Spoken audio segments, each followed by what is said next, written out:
Zarnia Games and Geekery were invited to Playtopia, festival of games and playful media, where John mashed buttons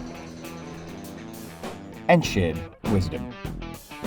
Now please welcome on stage John Ghibli. Oh no! I fall in love with an NPC. I've got a question though before we begin. Do I have to touch the button like some kind of animal? You can do that, but you can also use this. Yeah, I clicked it. Yeah. Oh Yeah. shit! I don't have. Okay. So I need this. I can hold it for you. Okay, yeah. I'll say slide. I'll say slide. It's weird. It's weird. So Slide. yeah, hold that. I'll Andy, when I yell slide. advance the slide. Thank you, Andy. Okay. All right. So is it working This now? is how you get like extra time. You bamboozle your way. All right. Andy, are we ready to start the timer? Andy! All right. Hi. I'm John Ghibli, a writer, here to talk to you about loving artificial characters. Do not be alarmed. This is not an intervention.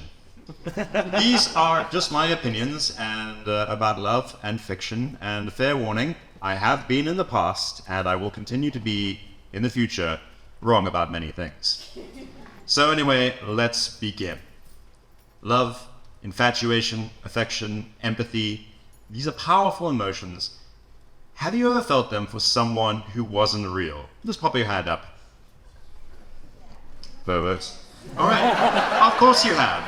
Some of these emotions are extremely easy to create. Attraction is usually just the case of an impractical outfit on top of the physical attributes that we've been socially conditioned to value. But love. What does it mean to love someone who isn't real? There's no nourishment from a rubber bone. Is it the same with love? Slide. It's easy to love a character in film or literature. They only need your attention. You're not responsible for what happens to them. The invisible author is. Their fate is their fate. It's inalterable. But games are very different. The player actively shapes the character's destiny through the choice and interaction. To understand this love, we need to understand some of the tropes and strategies that game makers can use. Slide. Let's assume that people know what they like, or at least they've got a fuzzy sense of the shape of their desires. A game could let them create the object of that desire within the practical limitations of the system, of course. Slide. Player character creation is an investment of time. It's kind of like the sunk cost fallacy, but with emotions. And if we're savvy business people, we could also turn that into a sunk cost fallacy of actual money through microtransactions and such. This is just a dev tool, by the way, and I didn't mean to sully the amazing Phoenix, the developer, by implying that they have a connection to microtransactions. That's just, I submitted the slide 3 days ago, so, this is Thorsten's fault. Slide. Let's look at the fate of the characters. Well, the simplest binary is save them, although usually her, or don't play the game. Their fate relies on your perseverance. This is the character as the romantic reward, and it suffers from the limited amount of interaction that you have with that character. Can anyone claim that they fell in love with Daphne or Peach or Zelda without their expanded stories? No, you had such limited time with them. Slide. Then there are the companion characters who you can fall in love with, who can aid your character, and consequently you spend a lot of time with them. They could be romanceable if the player interacts enough with them, or gives them enough baked goods, or whatever else the currency of relationships that you have concocted in your system. Slide. But romance is not the same as love. Love is much more complicated. Can you love an antagonist? Yes. In fiction, definitely. I do not recommend it in life. An antagonist that you love can keep you fighting so you can face them and interact with them again.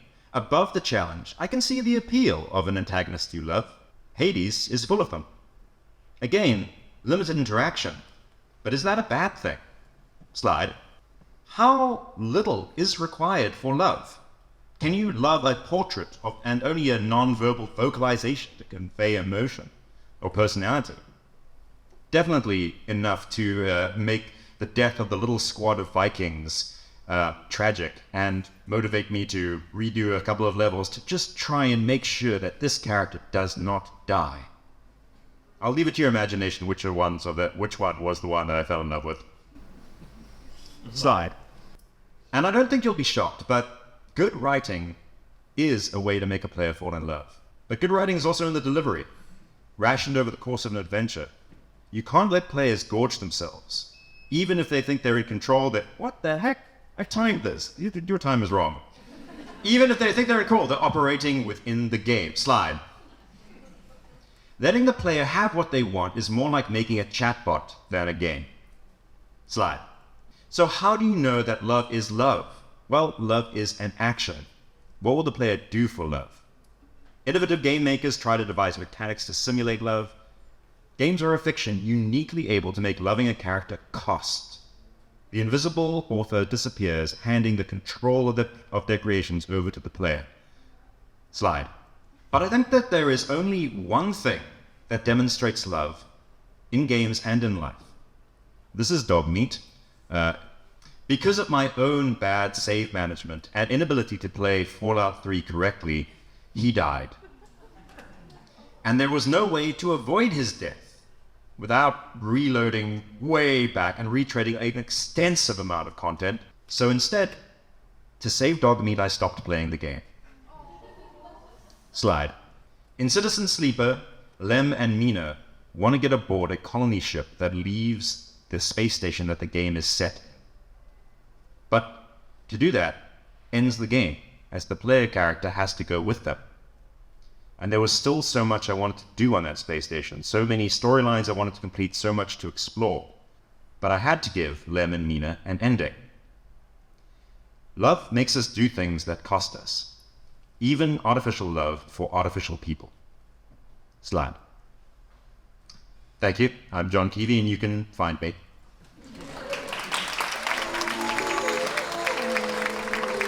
I also remember you did a Hypertalk in 2017, right? Yes.